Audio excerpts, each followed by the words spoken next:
All right, guys, we're going to take a look at the Seiko Samurai Great White Edition. This is the srpd23. My good friend Mimo over at Mimo's Jewelry lent this guy in for the channel. Big thanks to them over at Mimo's and Mimo specifically. That's who I usually deal with. If you're interested in buying one of these from him, he should have a decent amount of inventory. I know it's, it comes and goes. You'll have to check with him on his website. I'll put a link in the description. The new Seiko rules with pricing and everything, you're going to use a 25% off discount code of SEIK. So it's SEIK 25. That's going to get you 25% off. The suggested retail on this guy is $525. You can see there on the hang tag. So 25% off that. If my math is right, I think I calculated it out to just under $394. So definitely hit up Mimo if you're interested in doing that. So let's talk about the watch specifically. I'm not going to peel all the stuff off because this is not my watch. This is his watch. I'm going to send it back to him. He's going to sell it. You're probably going to buy it. So, but I'll be able to give you a wrist shot, lume shot, all that stuff. And we'll do some talking about it. So I did just recently do the video of the Blue Lagoon Samurai, and you guys know I'm a big fan of the actual Samurai chassis and overall design, and Seiko did the exact same thing with this model as they did with the Turtle model. They improved the bezel insert, I think, is the big thing with this. Now, they did change on the Turtle. They actually changed the bezel itself. The Samurai bezel is exactly the same. The knurling and everything, none of that has changed.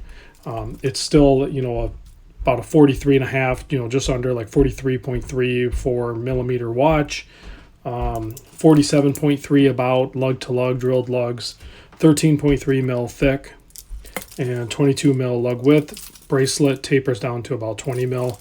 Simple fold over stamped clasp, 4 micro adjust, double pushers, fold over clasp. Very classic Seiko. It does have a dive extension that you're never going to use.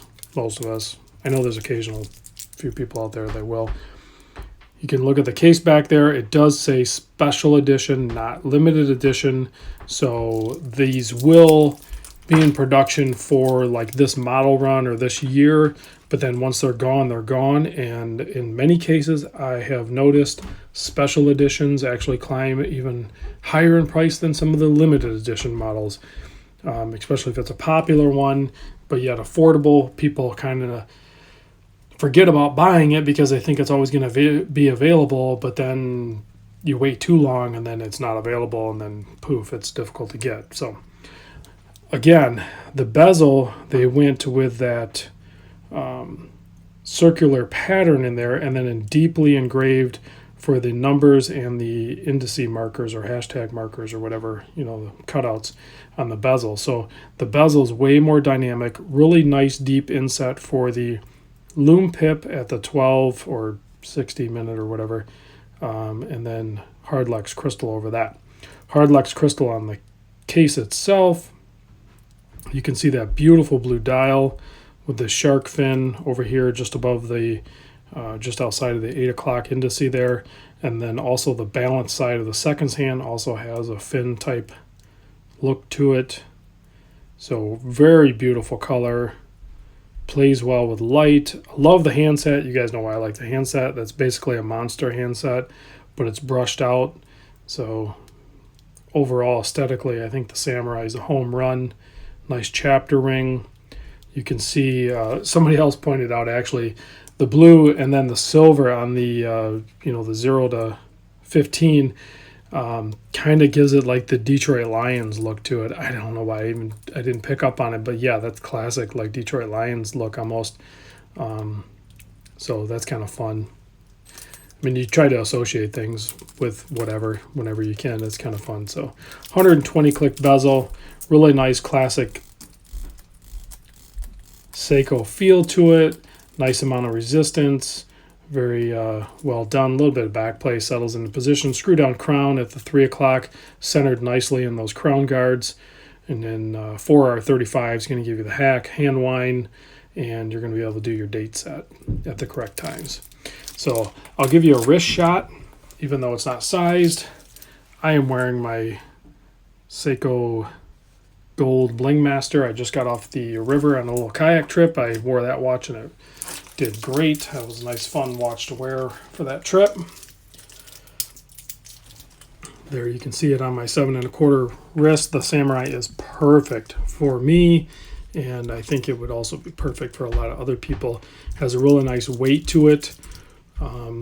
When I say it has a nice weight to it, I mean it's a little bit heavier than, say, some of your typical divers. So it has a nice feel on wrist. Like it's super comfortable, but it is a little bit weighty. But it balances out nice on the stock bracelet. So I think you're going to like it. Wrist size, comfort levels, I think, anything above, a larger 6.5, 6 3/4, all the way up to like in the 8s, I think you're going to be good with this watch, if I had to guess on sizing.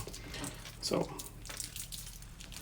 I'll close you guys out with a Lume shot. I'm going to try to keep this video a little bit shorter because, it's another Samurai. So if you've looked at Samurais, you like them. Or you don't like them one way or the other.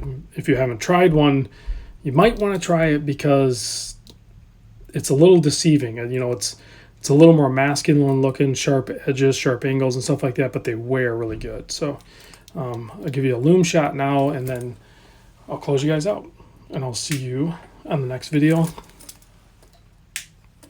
Classic Seiko Lume, super bright. There's no need to change that formula. All right, guys. I'll see you in the next vid. Thanks for watching.